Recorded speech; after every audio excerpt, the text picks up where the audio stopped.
I went to a partner thing, and I'm a hugger. So Yeah. I went up and hugged people. And they're like, And Sam Strickland said, "So we're hugging now?" yes, we are.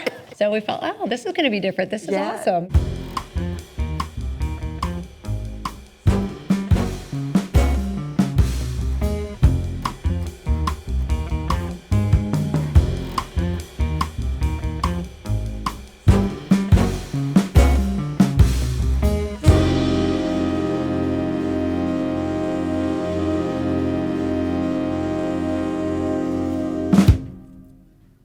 Oh my God. Oh my God! Look, that's amazing. Oh my God! That's Tom Hanks right Yeah, behind right us, behind and Martin Short and Brian Williams. Yeah, and Betty Thompson from Booz Allen. Betty from Booz Allen. That's what Tom Hanks called me. That's awesome. That is a riot. Yeah. That was a fun conference. That was a fun conference, yes. But so what was the first time we met? I think the first official meeting was an all hands when you showed up in a bejeweled denim jacket. Yes. And we were like, whoa, who is this? She's got rhinestones, all sparkly, showing up at this all hands. But, you know, I guess what we didn't realize is how much shimmer that you would leave on Booz Allen in your legacy. That's so but funny. that's the memory, because we were pretty stuffy still back then, I think. Yes. You know, wearing, suits and all of that as we worked every day. So you've been at Booz Allen for how long? 29. 29 years. Oh my God. So yeah, because next year will be your 1995. Yeah. Wow. Yep. So it had to be really different back then, even though you were impressed with the scale back then. How many employees? 5,000 employees when I started. That's so crazy. Because I know when I came in, there were not a lot of senior women, and that was only 16 years ago. So almost 30 years ago, what was it like being a woman working at Booz Allen? Well, and I was in the IT department. Oh, so when I started, I was in the IT department, so a lot fewer women. And I think maybe only one or two that I would call in senior positions. So, I'm not sure I thought about it that way when I started. I was a senior consultant when I started. But I think it really dawned on me when I, hit some of those senior leader roles, realizing, oh, wait a minute, there aren't a lot of, women in these positions. And I didn't realize what you needed, and how you needed that camaraderie of other senior women and role models and people to help you understand how to lead as a woman. So it was eye-opening when I started working for you. And now I'm thinking about, how do I give back? Who's the next generation? And what do I need to do for them? What doors do I need to open for them, just like you and Karen and Susan and others had done for me? Yeah. How about you? It was hard to get heard because I was often the only woman in the room, and I would say something and I wouldn't get any reaction, and a man would say the same thing and people would engage and respond. And I was like, what is happening here? Yeah. And I asked one of the men, can you help me? Did you notice that when I said what he just said? And he said, no, I didn't notice that. But the next meeting when it happened, he did. He did notice it because you pointed it out. And he literally pounded on the table and said, wait a minute here. Yeah. Betty just said that. Yeah. And it was great. I mean, he put people in, as he could, put people in their place and said, wait a minute here. Yep. How have you seen the office of the CPO evolve? And what do you think the future of the CPO role looks like? Is it different? I do think it'll be different. I mean, you'll be doing it differently than I did it, because I think you shape the role, into where you think you can make the biggest difference. It has changed a lot because we went public. So as the CPO, I spend a lot of time, on boards things, external, talking to the brand piece of Booz Allen. Yeah. And I think the operational aspects of it have gotten so much better. Yeah. That, I think I spent a lot of my time there when I started, just sort of getting things to a better place. So I think it's less on the operations and more on, really, how do you really think about the future of this organization and what kind of talent we're going to need? And I think that keeps changing. Yeah. And how are we going to respond to the impact of AI? And how are we going to leverage it, but also make sure that, we're preparing people for those changes? Yeah. Because it will change. And I guess in general, HR, you're the board chair for SHRM. You've been in that seat now a year and a half, 2 years. Are you seeing anything different from that lens and how, industry is thinking about HR or these positions. Right. Yeah. No, I think it is very much being at the table to, we used to always say that, get your seat at the table. And I think we've had it, and we need to, and we've been using it in a more strategic way. I mean, you think about COVID, and we were right in the center of everything for that. And then you think about, George Floyd's murder, and then October 7th, and all of those things, and being prepared to react and help our employees through that and help our leaders know how to deal with that. So I think the way that people want to be led is going to be different, and so the CPO has to be thinking about, what does that mean for this organization? What does that mean for the talent we need to be developing, particularly at the leadership level? What additional resources are we going to need to provide to employees? Because it keeps changing. I mean, we were in a very good position when COVID hit, and then when George Floyd hit, in terms of our EAP offerings.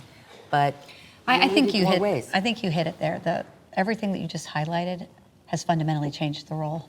Yes. That has been the shift, and how we think about, the human side of things, and because everything is so tech, and our role in maintaining culture. Exactly. And focusing in on that side and not losing that in the next wave of, tech and social crises and all of these things that just continues to happen. Exactly. But it is about culture. Yeah. And how do you make sure that people are, you're getting all the voices, that you're getting the best thinking from everybody, and it's around this inclusion and feeling of belonging. Like we were talking about, being able to see people like you at the top so you could relate and think that that was possible for you. And the hybrid work environment. That has fundamentally changed the game. That is fundamentally changed. Yeah. And there's still a lot of, discussion about what's the right answer there. I personally don't believe you can go back to having, everybody in the office every day, 5 days a week. It's just changed. And I think our company has leaned into that. And really, we've been focusing on managed flexibility, flexing for success, and what does that mean? And if we can maintain that, that will be unique for us. It will. It'll be an advantage, strategic I think advantage we've for seen us. that, right? I mean, the ability to hold on to people, to retain them, to drive Yeah. attrition down, to be able to attract them. I mean, look how many people we've hired, and they're productive. Yeah. And the firm is doing great.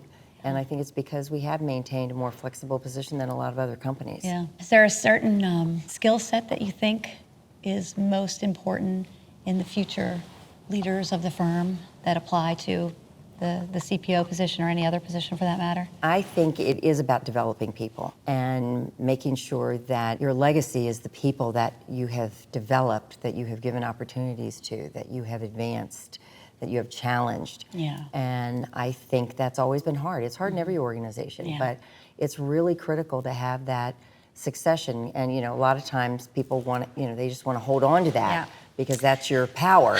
Well, I think that you did that better than most in the fact that we've worked together 16 years. Yeah. All but 3 of those years. Right. And you let go of a lot of people that were directly aligned to you, a part of your team, for rotations.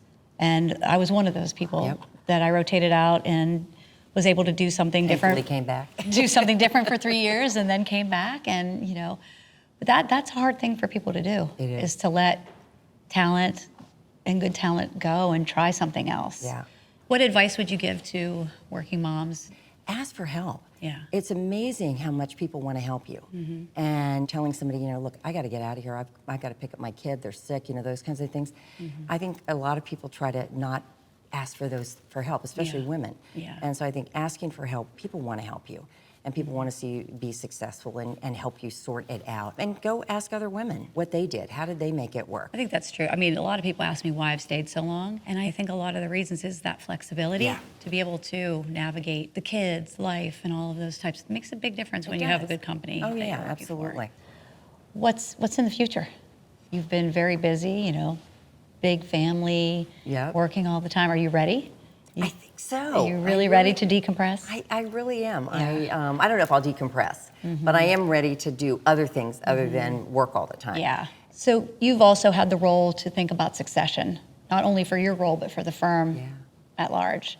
How do we think about succession in our company, and what's the process that you've taken? Yeah. No, it's really important. I mean, we have to be prepared. We have to support the organization. and make sure that if we aren't there, that it will keep going and do even better. And so we then look at across the executive core, who do we have that we really believe could make that transition into a more senior role and be on the leadership team. And so we identify them. We do assessments. We do formal assessments like you went through last summer to identify where are the strengths that we can leverage, where are the things that we need to fine tune a little bit more, what opportunities do people need to have. And it's really about making sure that there are experiences that they're having that are preparing them. I think you need to have something that scares you a little bit, something that really stretches you, so that you can be seen as somebody that knows how to bring on the right people with them, or that they are going to learn something in going through that. So whether it's, throwing you into the mix to do all of these, important culture events, asking you to lead that effort. But it's really kind of testing to make sure that, people are ready. And you're never fully ready because until you're in the seat, you don't know. You don't know. But you and I have been. I mean, I've seen you as my successor for a long time and handing things over to you and saying, Amy, and you've done fabulous. And, things that you weren't as much involved in, you've gotten involved in much more this past year, particularly with the board. But the other experiences are for key stakeholders to see you, know you, and experience you. So that's why I've been taking you to the committees with me, because I want the board to feel comfortable that when I say, here's my successor list and Amy's at the top of that list, that they would go, oh yeah, absolutely. So obviously very big and nice shoes to fill, I might add. What advice do you have for me as I step into those really nice shoes? Just be yourself. Don't try to be anybody else. Not that you ever would, but you bring so much talent and you've done so much and people have such confidence in you that just own that space. Push yourself, make yourself a little bit uncomfortable at times. I think you should spend more time externally, talking to other people, talking to other businesses, getting to know them. You'll get lots of, invitations to a lot of different things, and you will have to be careful about your time. And you took on the seat that I had in the senior HR community in the DC area. Communities like that really help you, because when you're struggling with something, your team may not have the answers, but you may be able to reach out to a network of other professionals that can do that, and having that experience. And that takes time. It's a shift in your focus, for Absolutely. sure. Absolutely. But I've seen you grow so much, Amy, and because I know that for the longest time you're like, I'm fine being in the background. I like being back here. But you've taken the stage and you're doing great. You just keep pushing yourself to do those things and to take the lead. And you're still local. Yeah, I am. I'm still here. I'm here for you always. I'm your biggest fan. Yeah, I know you are. I've felt that in my career for sure, and I appreciate that. Well, I wouldn't have been as successful without you. That's for sure. How do you think it's going to be different for you? So I think part of it is pulling up a little bit and thinking about the external relationships and connecting in the industry more now that you won't be doing that, for us. So I think that is important. Spending time in the business with the leaders will be something that I'll do a little bit more, and it'll be a little bit different. I think our team needs to spend more time with the business too, so that we understand how to create and co-create, co-design for relevancy and making sure things align to what the business needs. I'd like to see more of that collectively. So I've been thinking about that. So I think culture, continuing that belonging, inclusion, that well-being, the focus on development for people so that they can have these experiences and move around and have different experiences at Booz Allen and not have to leave Booz Allen to find them. I've had a tremendous number of opportunities in different places, different projects, and we need to keep creating that for people. So I haven't had to leave to go get different experiences. And I think the third reason is the people, and we've obviously talked about that, right? People, flexibility, and opportunity and choice to do different career things. We need to keep that. We need to keep that going. So what's that look like now in the new world, and how do we do that? How do we create that when we're hybrid and we're all over the place and continue to grow on top of all? Right. It's easier to do when you're smaller and create that culture that you want. But when you're 40,000 people or 50,000 people, it's not as easy. So maintaining that and continuing to create that is going to be important. Betty, so I have obviously worked for you for a long time. But honestly, I think the thing that matters most to me is your friendship. And you've been a great role model, but you really are just a friend. And I have appreciated that so much. I think we have a closeness and a rapport that is special. And I know I can count on you for anything. And you've been there for me through good times and bad times. And I thank you and I love you. I love you too. I'm gonna miss you. See, I got you now. You did. Really, congratulations. It's going to be awesome and so well deserved. I could not be more proud and excited for you and how impactful you're going to be. And I think you're going to love the role. I've had a great time in the role. And, you know, we have an amazing CEO. Yes. And you've known him longer than I have. Yeah. And I think that's going to be great, the team that you have. But you are a dear, dear friend to me. And that's that is really what's unique about Booz Allen is the friends that you make. And I think we've created that within our team. And Absolutely. hopefully people feel that camaraderie and Yep. sense of friendship. And it does make a difference. Yeah. And You good? Yeah, but Okay. it was fun. Yeah.